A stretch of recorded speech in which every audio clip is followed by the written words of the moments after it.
Buenas tardes para todos. Bienvenidos a esta nueva semana de este Save Badet Fest. Agradecemos su puntualidad. En breves minutos comenzaremos con la presentación. Esta nueva semana del Save Badet Fest virtual organizado por Ceiba Software, una empresa de tecnología que durante ya casi 15 años ha ofrecido servicios de desarrollo de software a la medida, diseño centrado en sus usuarios y agilidad. En Ceiba transformamos los negocios vía tecnología e innovación. Save Badet Fest es un espacio que se ha realizado en ediciones pasadas por los talentos de nuestra compañía para nuestra compañía, pero a petición del público lo abrimos a toda la comunidad en general. Estaremos compartiendo las memorias de las charlas desde las diferentes redes sociales de la compañía y la grabación de esta charla la encontrarán en nuestro canal de YouTube. Si desean hacer publicaciones en sus redes sociales, pueden mencionarnos como @CeibaSoftware y utilizar el hashtag SeibaDevFest. En la tarde de hoy tendremos la charla Detección de enfermedades en rayos X con redes neuronales. Veremos los conceptos básicos de Deep Learning y redes neuronales y la explicación de la organización de la información para realizar la clasificación y finalmente la ejecución de la red neuronal y sus resultados. Este espacio es facilitado por Elizabeth Berrío, una persona inquieta que le gusta estar haciendo cosas todo el tiempo. Le encanta aprender todo tipo de cosas y los retos que implica desempeñarse en diferentes roles y diferentes proyectos. Le encanta el cambio y se adapta muy fácil. Tiene experiencia en desarrollo de aplicaciones en diferentes tecnologías, conocimientos en realidad virtual y aumentada, inteligencia artificial, experiencia en gerencia de proyectos, trabajo en marcos de trabajos ágiles, entrenamiento y acompañamiento en las prácticas, técnicas y montajes de integración continua. No solo le gusta la tecnología, le encanta la pintura, los videojuegos, la danza oriental y viajar. Más de 12 años en la industria del software, de los cuales 12 años y 7 meses han sido en la familia Ceiba. Les recomendamos buscar un espacio tranquilo donde puedan escuchar sin interrupciones, tener a la mano material para tomar notas.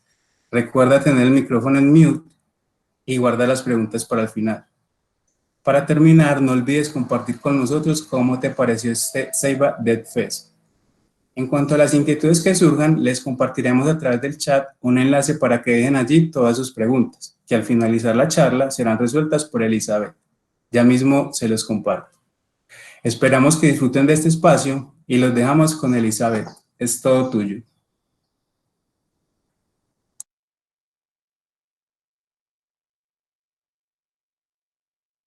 Gracias. Hola, ¿cómo están todos? Espero que muy bien. Bueno, en este mundo. Resulta que ese concepto es muy antiguo. De hecho, la primera vez que se habló de redes neuronales fue Mukul y Pitts alrededor de 1949. Y de hecho se han venido creando varios algoritmos, como fue el primer algoritmo que fue Perceptron. Escribieron varios libros, empezaron a hacer unas escrituras de unos algoritmos para el backpropagation, etcétera, hasta alrededor del 2000, cuando por fin tuvimos las primeras GPUs. Esto es lo que abre la puerta a que podamos empezar a trabajar con redes neuronales. Básicamente lo que escribieron en 1943 fue un artículo donde explicaban o trataban de identificar cómo funcionaban, pudiera hacer esa relación entre el funcionamiento de las neuronas para poder hacer que las máquinas pudieran también aprender. Básicamente, nuestro cerebro está lleno de neuronas que se conectan entre ellas, y cuando una neurona se activa, matemáticamente lo que hicieron fue, bueno, yo tengo una serie de entradas, yo hago una agregación de esa información que me llega de esas entradas, aplico una función de Sí, nos activos, dicen que está un poco entrecortado el sonido. que es como decir, si se Eli, se está entrecortando el sonido. Muchísimo. Espérate, entonces hagamos algo. Me voy a mover de donde estoy, me voy a poner justo al lado del router. Deme un minuto. Súper, gracias.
Hola, ahí ya están viendo la presentación, Introducción a las redes neuronales.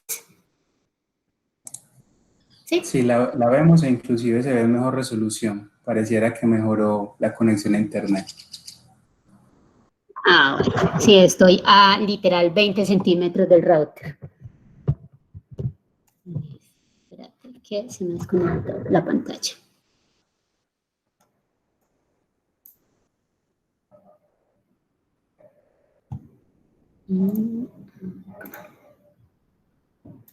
Ahora sí, listo. Entonces vuelvo a arrancarse yo súper mal lo primero. Sí, por favor. Gracias. Listo. Bueno, entonces como les contaba, las redes neuronales son una abstracción que busca imitar cómo nuestro cerebro funciona, cómo interpreta los patrones y aprende, haciendo de una serie de algoritmos. Esos primeros algoritmos empezaron a hablarse fue en 1943 por Matt Cullen and Pitts, que escribieron un artículo para explicar cómo era el cálculo de la actividad neuronal dentro del cerebro. Básicamente, nuestro cerebro está lleno de neuronas que se conectan entre ellas. Una neurona se activa, emite una señal y llega a la siguiente neurona. Y una misma neurona está conectada varias neuronas están conectadas a la misma.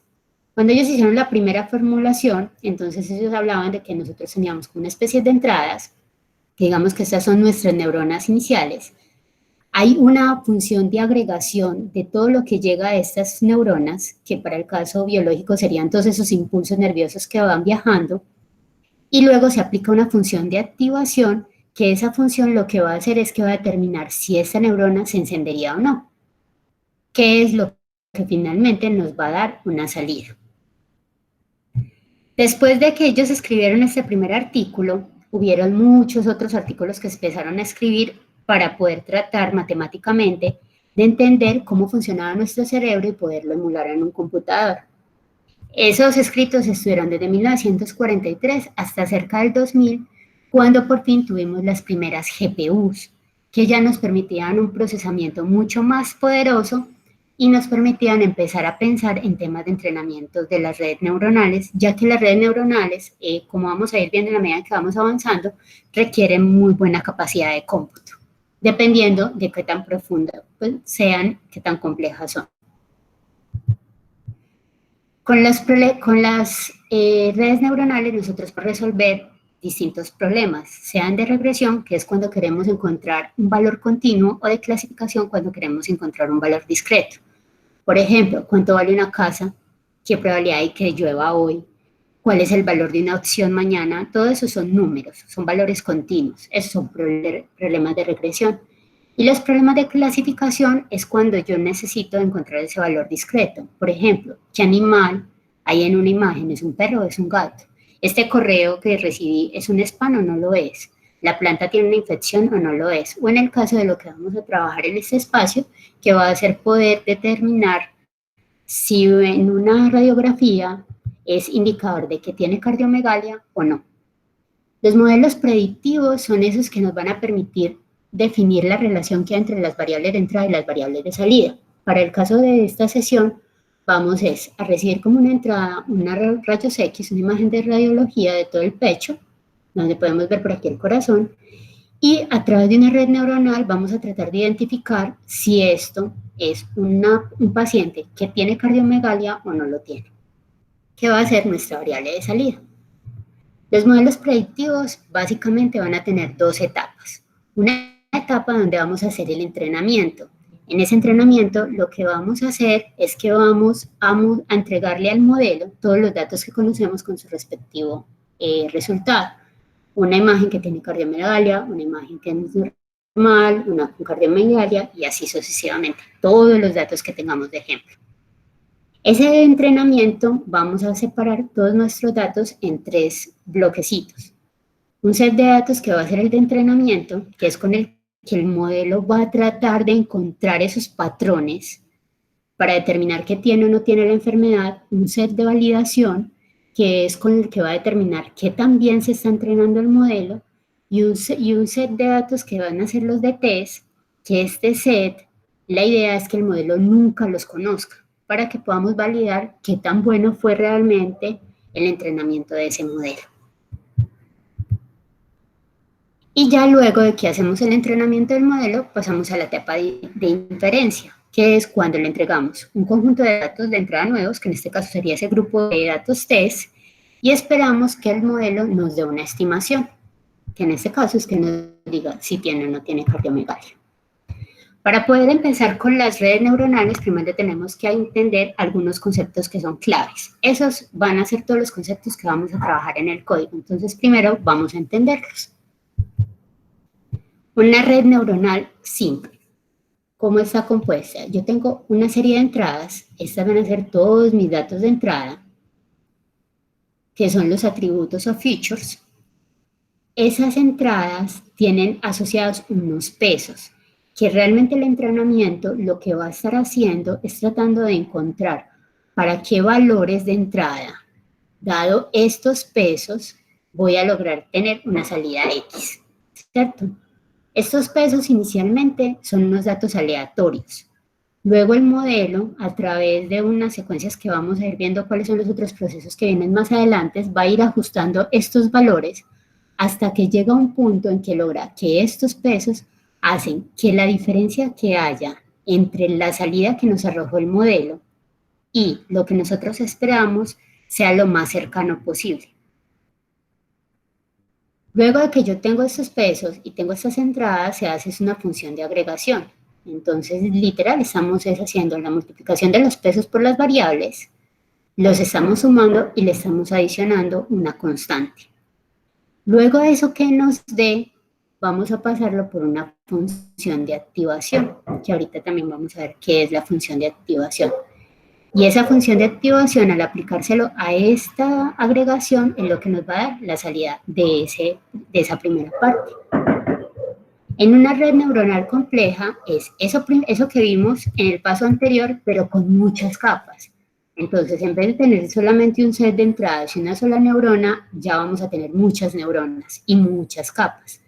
Esa es básicamente la arquitectura de una red neuronal. Yo tengo una capa de entrada, una capa oculta, que está compuesta de una o muchas capas, y una salida.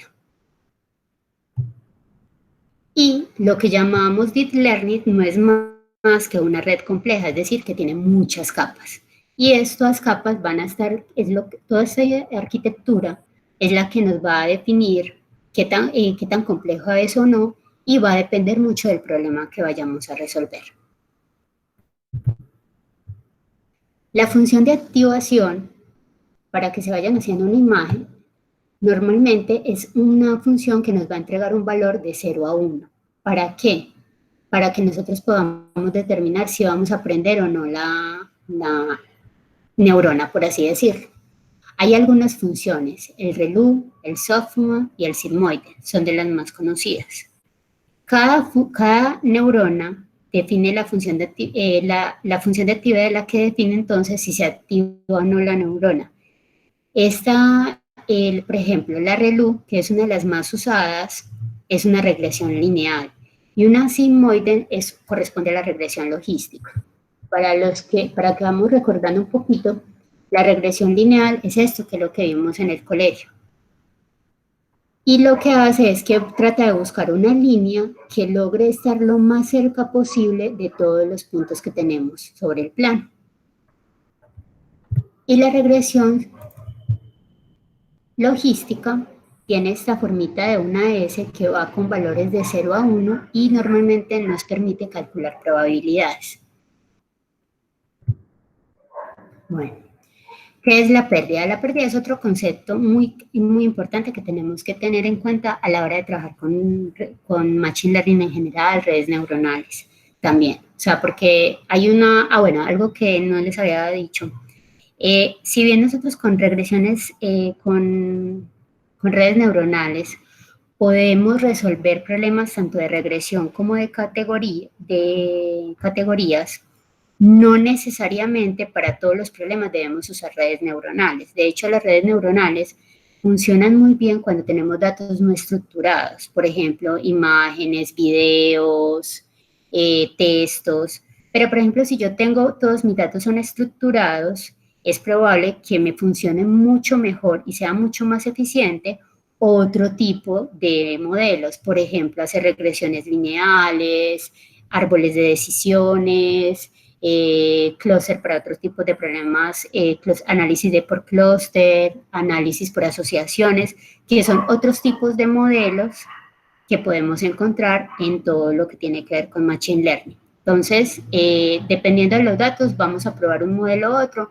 Hay veces sí mejora más, por ejemplo, un problema de ese estilo, resolverlos con redes neuronales, pero a veces casi que estamos matando una mosca con una ametralladora. Entonces, es empezar a encontrar ese balance entre cuál es el modelo que mejor se ajusta y que también sea óptimo, porque por ejemplo, las redes neuronales van a ser mucho más costosas en procesamiento que otro tipo de modelos, más sencillos. Entonces, siempre tenemos que tener en cuenta esto. Bueno, para todos los modelos siempre tenemos que hacer un cálculo de la pérdida, y la pérdida que es simplemente entre mi modelo, cuál es la diferencia con los datos reales. Suponiendo que fueran mis datos y esta línea recta fuera lo que representara nuestro modelo, mi modelo en este punto va a predecir este valor, que sería un 1, pero en realidad es un 2. Entonces yo acá tengo una diferencia. Esa diferencia es lo que nos va a indicar cuál es el valor de la pérdida. Hay varias funciones de pérdida. Van a depender del tipo de problema que estemos manejando. Por ejemplo, el mean square y el root mean square error normalmente se utilizan para regresiones, pero el categorical cross entropy son para problemas de clasificación. Que la entropía cruzada es una métrica que se utiliza para reflejar más la precisión de los pronósticos, probabilidades, y está muy vinculada a las estimaciones por máximo de verosimilitud.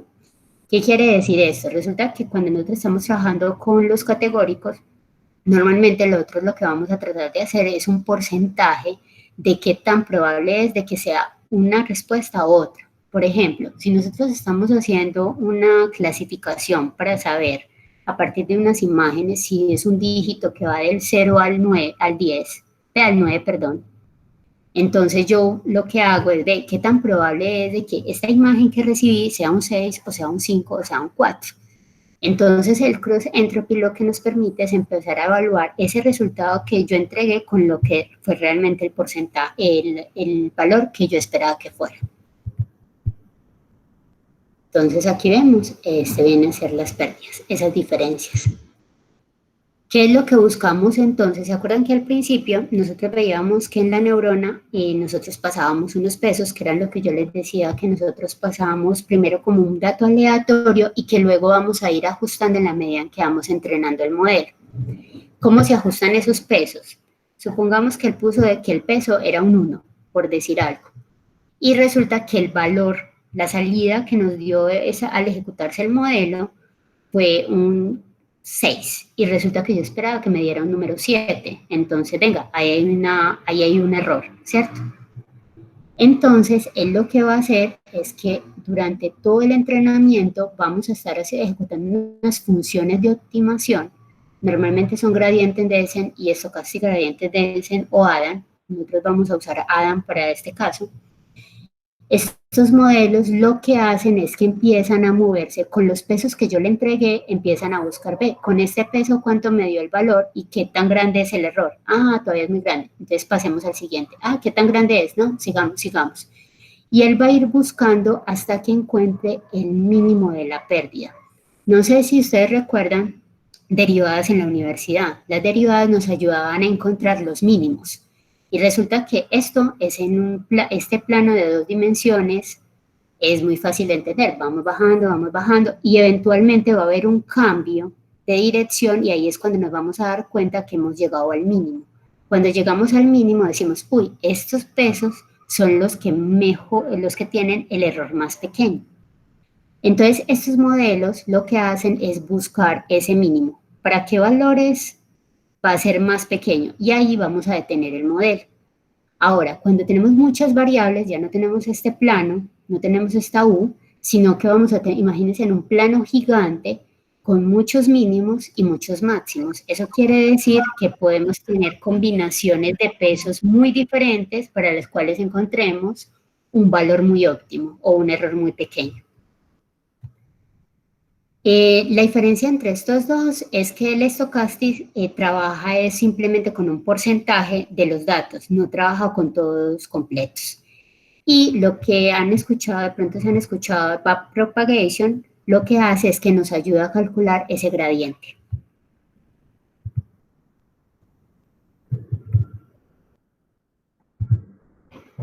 Ahora, hay unos problemas que nos vamos a encontrar durante los entrenamientos, que suele ser muy común, que es el overfit. ¿Qué quiere decir esto? Que nosotros tenemos el modelo tan entrenado que los resultados van a ser muy ajustados a los datos. Y eso hace que para los datos que no conoce el modelo falle. Si yo, por ejemplo, esta estimación 1 va pegadita a todos los datos. Entonces, ¿qué pasa si yo, por ejemplo, pusiera un punto acá, entra un nuevo dato y lo pusiera justo aquí? El modelo me va a decir que va a ser este valor. Va a estar lejísimos, el error va a ser gigante. Entonces, en los datos de entrenamiento es súper ajustado el modelo, pero cuando le ponemos datos nuevos, no lo va a hacer tanto.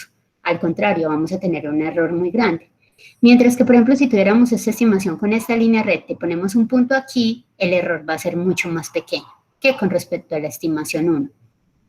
Entonces, siempre tenemos que tener mucho cuidado de mantener un buen balance con los datos para que no tengamos ese sobreentrenamiento. Y hay unas medidas que nos van a servir a eso, y es mirar cuál es la pérdida que se va logrando para los datos de entrenamiento y cuál es la pérdida que se da para los datos de validación, que eran ese set que yo les decía que es importante porque con él vamos a poder determinar cuándo debemos detener el entrenamiento. Entonces, las pérdidas sobre esos dos nos van a ir dando indicaciones de cómo se está comportando el modelo para que empecemos a jugar con los hiperparámetros. ¿Qué pasa acá? Entonces, miren, por ejemplo, este overfit se está dando porque cada vez que yo entreno el modelo, voy logrando que el error sobre los datos de entrenamiento baje. Pero llega un momento en que el error de la validación, en lugar de seguir bajando, empieza a subir. Este es el indicador de que nuestro modelo, cuando se presenta este caso, es el indicador de que nuestro modelo ya se está empezando a ajustar demasiado los datos y no va a ser óptimo para los datos desconocidos. Los umbrales. Resulta que nosotros, como vamos a trabajar con porcentajes, para determinar, bueno, eso fue un 0, fue un 1, un 2, o en nuestro caso eso fue cardiomegalia o no es cardiomegalia, nosotros del modelo vamos a recibir unos porcentajes. Entonces, tenemos que definir cuál va a ser ese umbral para determinar qué es o no es esa categoría en la que cayó. Por ejemplo, yo puedo decir, venga, es que cualquier valor que esté por encima del 50%, eso es. Y si está por debajo del 50%, no lo es. Eso va a depender de qué tanto riesgo quiero correr. Para cosas médicas uno podría llegar y subirlo bastantico porque uno dijera, si eso no está completamente muy seguro de que eso es cardiomegalia, descártelo, asuma que no es cardiomegalia. O al contrario, puede que para mí sea mejor que si hay una probabilidad del 50%, ya diga que es cardiomegalia porque es mejor que un médico de una vez vaya y mire la imagen porque hay un indicador de que podría hacerlo, a que lo descarte y resulta que sí lo tiene. Entonces hay que jugar mucho es con el problema de negocio.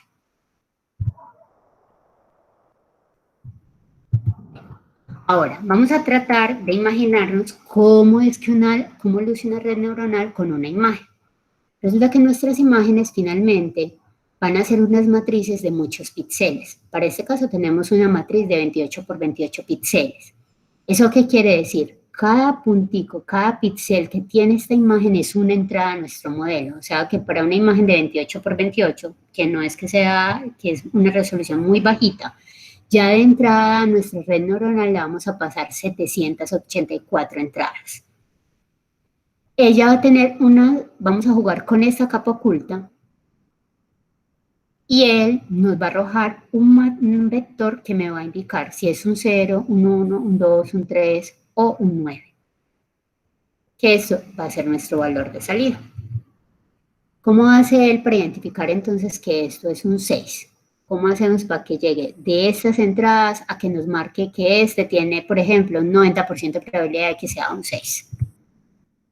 Cada capa se va a encargar de reconocer formas. Entonces, una capa puede que se esté encargando de reconocer formas, pero la capa inmediatamente anterior no reconocía formas. Primero reconoció pequeñas líneas. Entonces, dependiendo de la complejidad del problema que tengamos, es que vamos a encontrar que vamos a tener que tener capas más, vamos a tener una mayor cantidad de capas o menos capas. ¿Cómo reducimos esa complejidad? Miren que para esa imagen de 28 por 28 ya de entrada teníamos muchas entradas y eso empieza a ser complejo en computación. Hay varias estrategias para poder reducir esa complejidad. Una son las capas de convolución, que las capas de convolución lo que hacen es que nosotros definimos una matriz que se le llama kernel, en este caso va a ser un kernel de 3×3, y definimos a cuántas de estos le queremos aplicar. Entonces él va a empezar a moverse estos 3, luego va a coger estos 3, luego va a coger estos 3, y así va llenando esa otra matriz. ¿Qué hace? Multiplica esta matriz por esta matriz y el valor lo pone acá. Luego vamos a coger estas, por ejemplo acá nos estamos dando de 5, entonces voy a coger estas 3 de acá. Cojo esta matriz de 3×3, la multiplico con mi kernel y va a ser mi puntico de acá. ¿Esto qué hace? Nos ayuda a reducir la complejidad. Ya no tenemos esta matriz tan grande, sino que vamos a computar con esta otra matriz que es más pequeña. ¿Qué pasa entonces con esa capa de convolución? Supongamos que tuviéramos esta imagen, este fuera nuestro kernel, vamos a tener un featured map de este. ¿Listo? Otra estrategia es la capa de dropout. ¿Qué es lo que hace? Vamos aleatoriamente a ignorar algunas de nuestros punticos. ¿Esto qué hace? En vez de yo calcular un peso para este, para este, para este, para este, o sea, todos estos pesos, voy a calcular una cantidad de pesos más pequeña. ¿Qué hace? Vuelve y reduce en los temas de cómputo. Otra forma es la capa de mass pooling. La capa de mass pooling lo que hace es que yo defino cuál va a ser mi matriz, de qué tamaño va a ser mi matriz, y lo que se hace es que dentro de este ranguito, esta matriz, voy a escoger cuál es el número más grande. En este caso es 3 y este viene para acá. De estos, ¿cuál es el más grande? 5. El máximo fue 5. De estos, ¿cuál fue el máximo? 7. Antes 7 es lo que voy a colocar acá. Y volvemos, en vez de trabajar con esta matriz tan grande, vamos a trabajar con una matriz más pequeña. Ahora sí, vamos al código. Primero les voy a mostrar entonces qué es la cardiomegalia para que se hagan una idea de lo que vamos a tratar de identificar. Cardiomegalia es cuando el corazón es mucho más grande del tamaño, ¿no?, promedio. Entonces, esta es una imagen donde hay cardiomegalia y este es un corazón normal. Aquí vamos a hacer ciertas transformaciones para efectos de la charla, y es que, por ejemplo, vamos a transformar las imágenes y las vamos a dejar en una resolución de 128 por 128. Esto para que el procesamiento sea mucho más rápido. De hecho, aquí cuando hacemos el entrenamiento se demora alrededor de 15 minutos, que es muy poquito. Estamos trabajando alrededor de 3.100 alguito de imágenes, no recuerdo el número exacto, 3.000 alguito. Vamos a utilizar solamente imágenes que están de frente, entonces descartamos todas las imágenes que estuvieran ligeramente ladeadas, y ahora les voy a contar que de hecho esas ladeadas antes las necesitamos, pero para este efecto vamos a trabajar con imágenes que solo están de frente para que el modelo converja más rápido. Vamos a hacer una transformación y nosotros cada píxel es un valor que va de 0 a 255, ¿cierto? Porque los valores que puede haber en un píxel es de 256. Entonces vamos a hacer una normalización y vamos a dividir todos los bits, lo vamos a dividir por 256 para que nos quede un valor entre 0 y 1. Esto también con el fin de la computación. Y también para facilitar los temas de computación, todas las imágenes con las que voy a trabajar van a ser en blanco y negro. ¿Por qué? Cuando tenemos imágenes a color, en vez de tener una matriz una matriz de una sola dimensión, vamos a tener 3 matrices. ¿Por qué? Para cada uno de los colores, el azul, el verde y el rojo. Entonces acá todas las transformamos a imágenes en blanco y negro para tener una sola dimensión. Vamos a bajarle la resolución, solo imágenes de frente. Hacemos que los píxeles tomen un valor entre 0 y 1 y vamos a balancear la carga de imágenes para tener un 50% de cada uno de los tipos. Ahora sí. Entonces, aquí tenemos nuestra lista de imágenes. Como pueden ver aquí en la lista de imágenes hay otras enfermedades, pero nos concentramos en la cardiomegalia para ese ejemplo, con el fin de que pudiera ser corrido rápidamente en casi cualquier máquina, porque no tiene mucha complejidad, y la cardiomegalia es una de las enfermedades más fáciles de detectar porque es más evidente, o el patrón del corazón grande es mucho más fácil de reconocer a otras enfermedades que vamos a ver que tienen cambios más sutiles. Y a cambios más pequeños o más sutiles que hayan en las imágenes, vamos a necesitar más imágenes, mejor resolución y por ende mayor computación. Entonces acá tenemos un listado de imágenes, cuáles son las enfermedades que se encontraron dentro de esas imágenes, y lo que hicimos fue crear una columna que dice cardiomegalia, ¿tiene o no tiene? ¿Tiene o no tiene? Aquí convertimos las imágenes en arreglos. Entonces se acuerdan que teníamos una matriz, esa matriz nos queda de 128 por 128, entonces lo que vamos a convertir esto es en un array. Ya vamos a tener entonces dos juegos de arrays, uno que tiene los píxeles de la imagen, aquí todavía no he hecho la transformación, y otra que nos va a mostrar el resultado, un 1 si tiene cardiomegalia, un 0 si no tiene cardiomegalia. Luego de eso vamos entonces a normalizar esas imágenes, entonces vamos a dividir por 255 todos los valores y vemos que ahora nuestra imagen conserva la misma cantidad de píxeles, pero vamos a tener valores que van entre 0 y 1. Transformamos los arreglos, las imágenes en arreglos de NumPy. Simplemente estamos cambiando las dimensiones. Y vamos a hacer revolvemos los datos. Esto es para que no sesguemos el modelo a los datos. Los datos normalmente tienen algún orden. Entonces lo que vamos a hacer es que vamos a revolver todos esos datos para que el modelo de pronto no se vaya a sesgar por un comportamiento que tiene el orden en el que se ingresaron los datos en el Excel. Luego de eso vamos a separar los sets de entrenamiento y los de test. Normalmente uno trabaja con el 80-20, 70-30. Podría variar dependiendo del caso, pero digamos que casi siempre ustedes van a ver ejercicios de ese tema, o cuando ustedes arrancan a construir algo de cero, uno trabaja con eso y eventualmente podría ir ajustándolos. Entonces hacemos la separación en esos dos grupitos. Acá simplemente estamos convirtiendo el arreglo de datos en unas matrices que van a tener estas dimensiones, 128 por 128, tiene el primer set, que es el de entrenamiento, va a tener 2.530 imágenes, y el segundo set, que es el de pruebas, el test, va a tener 632. Aquí simplemente vamos a imprimir unas imágenes como para que veamos que tenemos, hay algunas con algunos ruidos. Luego de eso, entonces ya sí vamos a construir la red neuronal. Hay un tema importante pues que no está acá y es el entendimiento de los datos. Cuando ustedes están ya en un proyecto de Machine Learning, una de las etapas más largas va a ser el entendimiento de los datos y la preparación de los datos. Eso siempre va a ser lo que más tiempo toma, recopilando la información, entendiendo qué es para que uno pueda saber cuáles son los datos que debe poner sobre el modelo, de forma que se converjan más rápido, pero que no vaya a haber un overfit. Listo. Y ya después sí empieza uno a jugar ya con los diferentes modelos para ver cuál empieza a ajustarse mejor. Para este modelo que tenemos acá, vamos a tener una primera capa. Este modelo vamos a trabajar con las librerías de Keras. Es un modelo secuencial.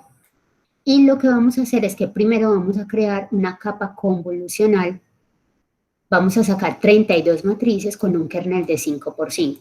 ¿Eso qué quiere decir? Volvámonos aquí un poquito. Eso quiere decir que vamos a hacer unos movimientos de forma de que nos den en esa matriz que tenemos de 128 por 128 nos den 32 de estas. Tanta. Y este kernel no va a ser así de 3×3, sino que va a ser de 5×5. Entonces, aquí vamos a adicionar esa capa y le vamos a decir que al kernel lo va a inicializar con una distribución normal. ¿Por qué? Nosotros acá el kernel hay varios métodos para inicializarlos. Puede ser por una constante, puede ser por alguna función específica, ya uno juega con ellas. Aquí improbamos con la normal y funcionó bien. Y la función de activación fue la ReLU. Luego de eso le vamos a adicionar una capa de mass pooling. Esa de mass pooling fue la que ahorita hablamos, era esta. Y le vamos a decir que esa matriz va a ser de 2×2, va a ser justo de este tamaño. Entonces vamos a ir reduciendo la matriz de a poco. Y luego vamos a aplicar otra capa convolucional. Esta vez vamos a tener 64 con unos kernels que van de 4×4, también inicializado con una distribución normal y una función ReLU. Otro más pooling. Vamos a hacer un dropout del 10%, es decir, el 10% de todas nuestras conexiones van a desaparecer. Vamos a hacer un flatten, que el flatten lo que hace es aplanar la matriz y dejarla en una sola dimensión. Y luego vamos a hacer un dense de 128 neuronas de activación de ReLU. Y finalmente, ¿qué es lo que vamos a hacer? Vamos a tener una función de activación sigmoide con el número de clases. Esta va a ser nuestra salida, nuestra capa de salida. Y va a ser n clases. En nuestro caso son 2 clases. ¿Tiene cardiomegalia o no tiene cardiomegalia? ¿Cómo vamos a trabajar esto? Vamos a utilizar la pérdida, la cross entropy. Es un problema de clasificación, entonces vamos a utilizar cross entropy y es binaria. Yo puedo tener varios tipos de problemas de clasificación. Para nuestro caso es solamente 0 o 1. Pero si yo, por ejemplo, tuviera el caso de que fuera a reconocer los números, por ejemplo, del 0 al 9, entonces trabajaría con otra función de pérdida también del cross entropy, pero que soporte más variables. Y el optimizador va a ser Adam, que ese optimizador es el que me va a ayudar a encontrar en qué punto mi red neuronal va llegando a ese mínimo, donde vamos a tener la menor pérdida posible. Entonces, esa es la que vamos a utilizar. Y la métrica que vamos a utilizar va a ser la precisión, el accuracy. Aquí cuando lanzamos el entrenamiento, ya lo vamos a entrenar. Aquí simplemente estamos construyendo el modelo. Y aquí ya lo vamos a entrenar. Vamos a ver que en el entrenamiento tenemos varias cosas. Para el entrenamiento le vamos a pasar cuáles son nuestras imágenes de entrenamiento, cuáles son los resultados para esas imágenes.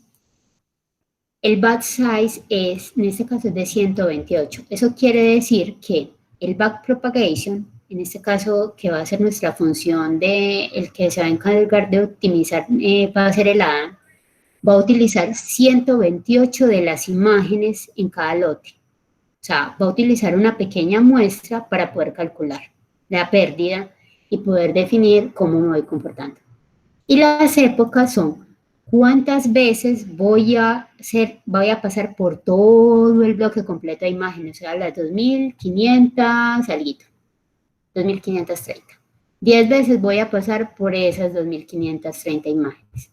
Validación split es de esos datos de entrenamiento, ¿qué porcentaje voy a utilizar para validación? En este caso va a ser del 20%. Y ese simplemente es un parámetro para que nos muestre toda la información durante el entrenamiento. Cuando miramos acá, vemos que empieza, bueno, acá se redujeron las imágenes, 2024 es por porque el 20% lo reservamos, de esas 2500, 20% lo vamos a reservar para el trade, para la validación. Entonces, ¿qué va a pasar? Cada vez que él ejecute una época, nos va a ir mostrando cómo va comportándose la pérdida, la precisión, la pérdida, pero sobre los valores que vamos a tener, los que separamos de validación, y la precisión sobre los valores de validación, los datos de validación. Entonces vamos viendo que nuestro modelo cada vez empieza a mejorar. Es decir, la pérdida se va haciendo cada vez más pequeña. Al principio, como les contaba, esta primera vez que se ejecuta el modelo va a ser con los pesos aleatorios. Pero en la medida en que él va entrenando, evalúa, compara, entonces ajusta los pesos de acuerdo a estoy todavía muy lejos el error sigue siendo muy alto, no he llegado al mínimo, y seguimos bajando. Y va ajustando esos pesos. Entonces vemos que este va bajando. La precisión va aumentando, va mejorando el modelo. Y esta nos va a permitir ir viendo cómo nuestro modelo se está ajustando o no a los datos de entrenamiento. Es lo que vamos a graficar acá. Después de que termina de ejecutarse el modelo, podemos graficar la pérdida, que está sobre los datos de validación, y esto es el comportamiento que está teniendo los datos de validación, la pérdida de validación. Entonces miren que ya empezó bajando súper bien, luego se subió, luego volvió, bajó, luego se subió. Entonces esto es lo que me va a ayudar es a decir, ven, de pronto a lo mejor no tengo que ejecutar tantas épocas. A la cuarta época, de pronto ya ese momento puede ser mejor. Pero la pérdida todavía no es tan buena. Bueno, entonces empecemos a jugar con otras variables, los hiperparámetros, cuántos voy a utilizar, de pronto más épocas, menos épocas, el radio con el que me voy moviendo, que es qué tan grandecito va a ser este movimiento de acá a acá, porque por ejemplo, si yo llegara y pusiera un hiperparámetro para este movimiento, que fuera muy grande, ¿qué va a pasar cuando llegue acá? En vez de llegar al mínimo, plum, se va a saltar hacia acá, entonces no va a encontrar el mínimo y va a seguir tratando de buscar un mínimo. Pero si es muy pequeñito, entonces ese modelo se va a quedar tratando de entrenar y nunca va a llegar al modelo. Entonces uno empieza también a jugar con los tamaños de los hiperparámetros. Entonces esas gráficas le va dando a uno indicios de qué parámetros, qué hiperparámetros debería ir ajustando o no en el modelo para ir mejorando los datos. Luego de eso ya podemos evaluar. Supongamos que con este modelo quedamos contentos. Sí, esto es lo mejor que hemos encontrado con esos datos que teníamos. Bueno, entonces ahora vamos a evaluar qué tan preciso es el modelo para datos que no conoce, que fue el set de datos que habíamos separado, que es el de los test. Entonces miramos, para este caso es del 50% la pérdida y 77% la precisión. No es muy bueno. Y si realizamos la predicción ya en nuestros datos, para poder hacer una comparación, acá lo que estamos es tabulando los datos. ¿Se acuerdan que habíamos hablado de un tema que era el umbral que íbamos a determinar? En este ejercicio pusimos un umbral del 50%. Entonces lo que estamos haciendo es que toda precisión que esté por encima del 50% se va a convertir en un 1 y todo lo que esté por debajo del 50% va a ser un 0. Y acá estamos diciendo, esa predicción en binario nos queda así, versus la real. Y ahí podemos formar una matriz de confusión para que analicemos los datos. ¿Qué pasó con esa matriz? Podemos ver que el valor real que esperábamos cuando era 0 y que efectivamente el modelo nos entregó un 0 fue el 65% de los casos y el 35% de los casos fue un error. Y en los casos en que él era que sí tenía cardiomegalia, solo falló en 0.09% y el 91% de los casos se acertó de que era cardiomegalia. Ahora, ¿qué deberíamos hacer nosotros para mejorar ese modelo? Hay varias cosas. Nosotros podemos hacer por ejemplo, podemos hacer una distorsión de las imágenes. ¿Qué pasa? Por ejemplo, a veces uno se queda cortico de imágenes. Hay si no 3.000 imágenes. No, con 3.000 imágenes es poco probable que podamos hacer un modelo que sea muy preciso porque necesita muchos ejemplos para aprender bien. Pero podemos empezar a hacer distorsiones, como por ejemplo que la imagen esté medio torcidita, la volteamos, que esté ligeramente a la derecha. Eso le va inyectando, eso nos permite tener un set de datos más grande y también nos ayuda a que el modelo, por ejemplo, no se pegue mucho de que es que casi que en el píxel 50/50 es que está la variación con la que determino que tiene o no tiene una enfermedad, ¿cierto? Entonces eso también, adicionarles ruidos sistemáticamente nos ayuda también a que el modelo no quede muy pegado a los datos de entrenamiento y a que podamos tener más datos. Hay que entender muy bien el negocio, la necesidad para poder saber qué cosas de esas hacer. Hay casos en los que definitivamente necesitamos balancear mejor las cargas, entonces esa técnica también nos sirve. Otras es jugar con otra arquitectura. Aquí hicimos una arquitectura de las capas que le fui mostrando, pero como esto es un tema experimental, eso no hay una fórmula mágica que te diga, no, es que usted tiene que utilizar, para este caso utiliza una matriz de tanto, después pásale una capa de esa, luego una capa de esta, luego de esa, sino que uno empieza a jugar con todas las variables, va viendo cómo se va comportando y los va ajustando. Y hay algunas librerías que le ayudan a uno a que no tenga uno que correr todo siempre manualmente, sino que hay unas que te permiten hacer automáticamente cambiar los hiperparámetros. Entonces uno, por ejemplo, le puede decir, ve, es que el rate va a ser de 0.1 a 0.001. Vamos a jugar con eso.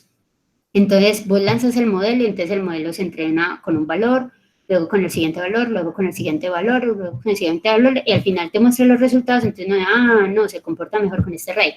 Entonces ya uno, sin tener que ejecutar manualmente uno a uno, uno se puede hacer unas configuraciones donde le digan varios rangos para cada uno de los hiperparámetros para ir también encontrando cuál es ese punto en el que está mejor la red. ¿Listo? Ahora sí, las preguntas. Vamos de aquí. Elizabeth, muchas gracias por tu exposición. Mira, la primera pregunta nos decían que si podemos regalar las diapositivas. La respuesta es sí.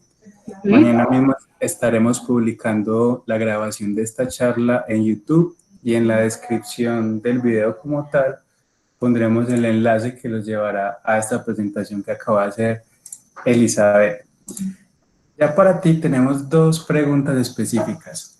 Mira, nos pregunta Andrés Pérez si se puede desarrollar en Java y Python o en algún lenguaje en específico. Listo. Resulta que Python realmente uno pudiera, o sea, como eso finalmente son puras fórmulas matemáticas, uno podría hacerlo en cualquier lenguaje. Lo que pasa es que hay lenguajes que han desarrollado, tienen ya librerías que tienen esto ya hecho. Por ejemplo, mira que ya yo utilicé varias funciones, entonces que el ReLU, que el sigmoide, que voy a hacer la capa convolucional 2, no sé qué. Yo pudiera hacer eso y hago mi propio método que llega y empieza a mover la matriz, igual multiplica por la otra, porque eso igual es puras funciones matemáticas. Pero si ya lo hacen, ¿para qué lo voy a volver a hacer? Entonces es más por el tema de facilidad. O sea, técnicamente es posible, pero es muy ineficiente porque te tocaría construirlos todos. Python es uno, R y Python tienen muchas librerías para uno poder trabajar temas de Machine Learning. Entonces te sacan todo lo de estadística, porque no solamente es el tema de la construcción del modelo, sino que antes de construir el modelo vos tenés que jugar muchísimo con los datos. Y todo ese preprocesamiento y ese análisis que haces de los datos necesitas muchas funciones también de estadística. Entonces, estos lenguajes ya tienen esas librerías listas, entonces usarlas. Entonces son pocas líneas. De hecho, ahí, por ejemplo, utilizamos Keras. Yo dentro de Python, por ejemplo, podría irme a un nivel más bajito. Entonces, bajar directamente a TensorFlow. Entonces, ¿qué pasa? Me da un poquito más de control si yo quiero controlar ciertas partes del entrenamiento del modelo.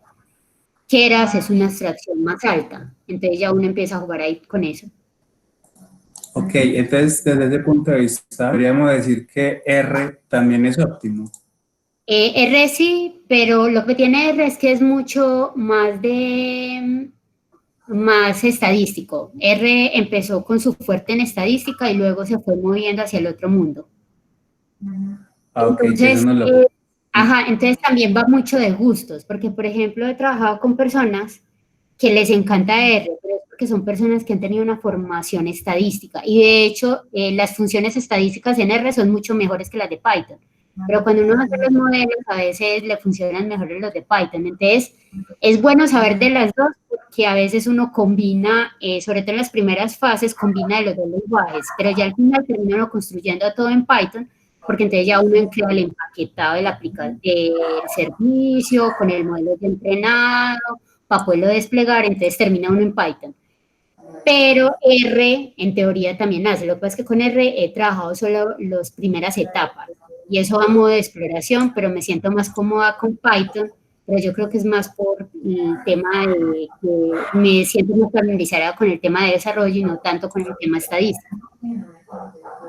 Ok, muchas gracias. Fernando nos pregunta que si se podrían utilizar las redes neuronales para resolver captchas y de ser así, ¿cuán complejo sería en promedio?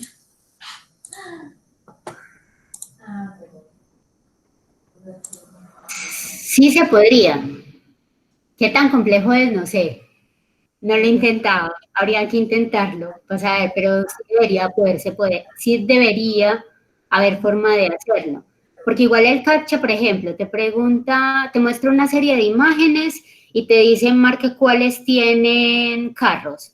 Entonces uno con redes neuronales uno puede estar haciendo una detección de objetos.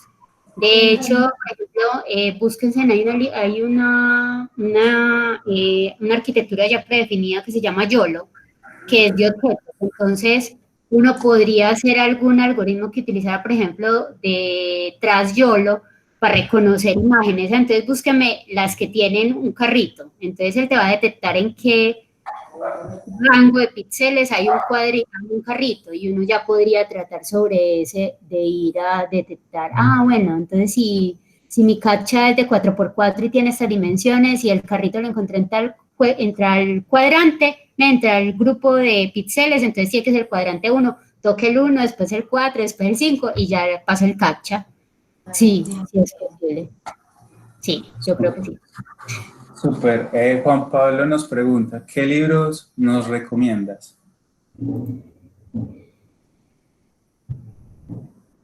Libros, no me he leído ningún libro. He hecho muchos cursos.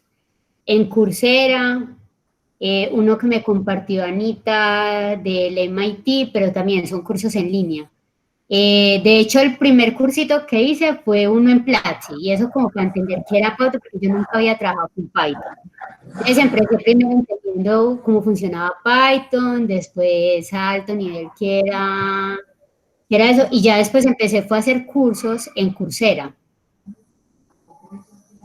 y sigo haciendo cursos en Coursera. Hay muchos. Y sobre todo necesitan mucho el tema, hay un tema y es que uno rápidamente empieza a entender algo de los modelos, pero empieza a costar esto del tema estadístico.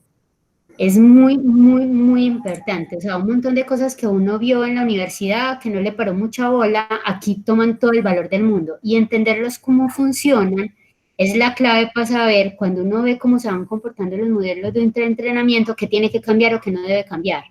Entonces, uno aprende de las dos cosas. Aprende muchas cosas de conceptos de estadística, distribuciones, de todo. Arranque otra vez por estadística derivadas y fuera de eso lo de Machine Learning, de cómo funcionan los modelos, para poder que uno sepa qué hacer con los modelos cuando se están comportando. Libros no, pero sí podría ser que saque un listadito de los cursos que he hecho y cuáles son los que más me han gustado y se los paso. Súper, Porque hay unos súper. cursos que no me han gustado y otros que me han gustado mucho, entonces lo que podemos hacer es que yo les mando y Snyder, tú quedas, es cierto, bueno, si cuando compartes las diapositivas, te puedo mandar un listadito de esos cursos. Correcto, sí, cuando compartamos tanto el video como la presentación, allí ponemos los cursos que te han parecido Que me han importantes. gustado. Correcto. José Orlando nos pregunta, ¿hay otros resultados que no sean numéricos? Hay otros resultados que no sean numéricos. ¿Cómo así? Pues porque yo finalmente, o sea, yo siempre voy a arrojar es un porcentaje o un número, ¿cierto? Porque igual estos son, de hecho, mira que todo se convierte a números. Una imagen la convierto a números. Un texto lo voy a convertir a números. Porque son fórmulas, o sea, eso es pura matemática, ¿cierto? Son puras fórmulas. Ya lo único que uno hace es la interpretación, entonces, por ejemplo, uno tiene son los arreglos, por ejemplo, para este caso era un arreglo de dos posiciones, 0 y 1, el que corre y ponía era un porcentaje en cada una de las cajitas de ese vector, para poder indicarle, ve, es que quedó el 91% en que sí es cardiomegalia y un 8% que no es cardiomegalia. Entonces, la salida uno la interpreta ya para que sea algo no numérico, pero finalmente el resultado es un número. Súper. Nos pregunta Hernán, para las personas que estamos iniciando en Machine Learning y Deep Learning, ¿cuál sería una buena ruta de aprendizaje? Les paso los cursos, se los paso en orden. De Ok, lo que yo me fijo todos los cursos que he hecho y los pongo en un orden cronológico de forma de deberíamos uno empezar con este, después con este, de acuerdo a lo que a mí me parece que puede ser hoy, si hubiera podido devolverme, en qué orden los hubiera podido ver. súper. Entonces va a ser muy importante que le pasemos esa listica dentro de la Y, presentación. y hay una página que sí es muy buena que la exploren que se llama Kaggle. Espérense, se les comparto, mostrar toda mi pantalla. Aquí, claro. Esta, Kaggle. ¿Qué tiene de chévere esto? Ponen retos. Hay unos microcursos. No me los hice acá porque descubrí a Kaggle después de que ya había hecho unos. Pero de hecho, esta página de Kaggle, esto de hecho ya es de Google, o algo tiene Google ya aquí. No me acuerdo cuál es el negocio que hicieron ahí. Pero Kaggle lo que tiene bacano es que ponen retos. Hay retos muy básicos y hay retos muy complejos y hacen hasta premiaciones de los retos. Los que son complejos les ponen premiaciones. Gánese $50,000 para el que haga la mejor solución para este problema. Y hay un montón de retos disponibles, entonces te plantean el problema, te entregan los datos, entonces vos tenés acceso a bases de datos importantes, grandecitas, chéveres con que trabajar, y encuentras y la gente publica los notebooks de lo que han hecho. Entonces, uno puede también aprender de ver cosas que hacen otros, ve, resolvieron esto así, así, qué bacano, ve, no se me ha ocurrido eso. Entonces, uno hace su notebook, va haciendo su trabajo y luego puede ir comparando también con lo que van haciendo ellos. Y estaba viendo que tienen ya unos cursos, como les digo, no los he hecho, pero si son tan buenos como las competencias y eso, y fuera de que ellos están enfocados en temas de Machine Learning, y de hecho, miren que tiene algo parecido a lo que yo les decía. Yo empecé primero entendiendo que era Python, algo de que es Machine Learning, y después iba metiéndome ya en cosas más de analítica y eso, poder entender cómo se comportaban los modelos por dentro para saber uno qué tiene que cambiar cuando va viendo que eso no está funcionando como uno quisiera. Ok, la última pregunta habla de que si te pueden seguir en redes. La respuesta es claro que sí, ¿cierto? Sí. Ajá. Inclusive aquí en el chat les dejo el Twitter de Elizabeth para que la sigan y allí se puedan poner en contacto con ella. Listo. Elizabeth, ¿algo más Creo que que nos debo quieras también contar? ahí en la presentación, ¿o no? Sí, también en la Bueno, presentación, en el sí. Meetup, aparece el Twitter de de Elizabeth. Y el correo, listo, perfecto. Y el correo. Sí, sí. Sí, porque yo soy malita para entrar en redes, sobre todo en Twitter, pero entonces entro muy de vez en cuando. Más fácil me escriben en el correo y dudas o algo y ya uno arma una sesión y hablamos de algo. Listo, aquí les estoy publicando el correo. Listo. Listo todo por hoy, Elizabeth. Sí, Listo. todo. Entonces, muchas gracias a ti por participar. No, a ustedes por estar acá, espero que les haya gustado. Recomendaciones recibo de las charlas para futuras y listo. Y a todos los que están aquí conectados, gracias por participar de este espacio. Los esperamos mañana a las 6 de la tarde con las charlas de blockchain usando Hyperledger, Fabric y convivencia de múltiples generaciones en una organización. Serán facilitadas por Ana María Franco y María de Rosario Reyes, respectivamente. Bueno, una feliz noche para todos y de nuevo gracias, Elizabeth. Chao. Chao.